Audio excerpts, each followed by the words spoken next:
An evidential burden on defense in criminal cases. The general rule is that it is prosecution who has to prove the case beyond reasonable doubt against the defendant.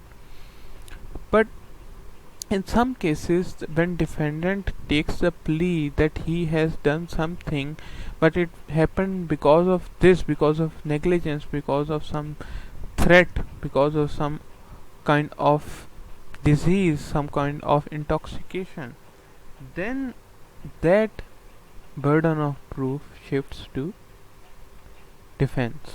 Then the defense has to prove that it was under that threat, under that intoxication when he was doing that crime.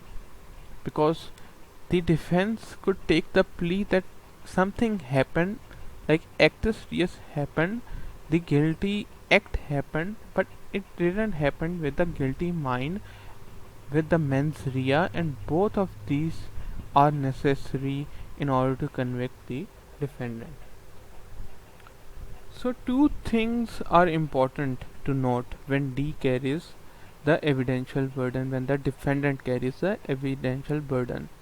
That evidence may come from defense or prosecution witness when defendant takes that kind of plea. For example, D may say in a police interview that he was acting in self-defense. The evidence as to what he said in the interview will be given by police officer as part of prosecution case. But the defendant can point to that in the order to say that evidential burden has been discharged and the defense has been raised.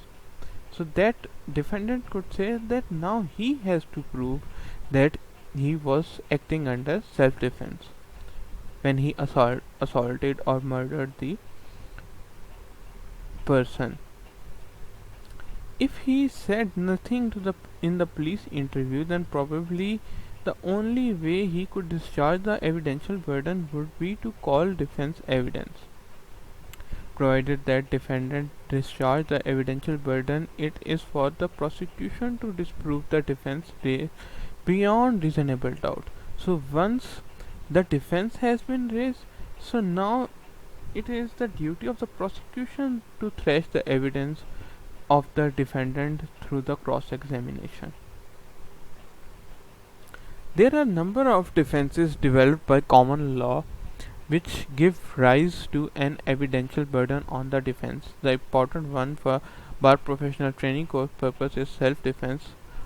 Others include loss of self-control, duress, that the defendant acted under the threat, intoxication, that he was intoxicated by some kind of a drug, or automatism, that he was acting in a way that he was not under control. Automatism happen sometimes, it's kind of a disease when person lose control, like he is doing the sleepwalking and he was not controlling himself when he was doing something.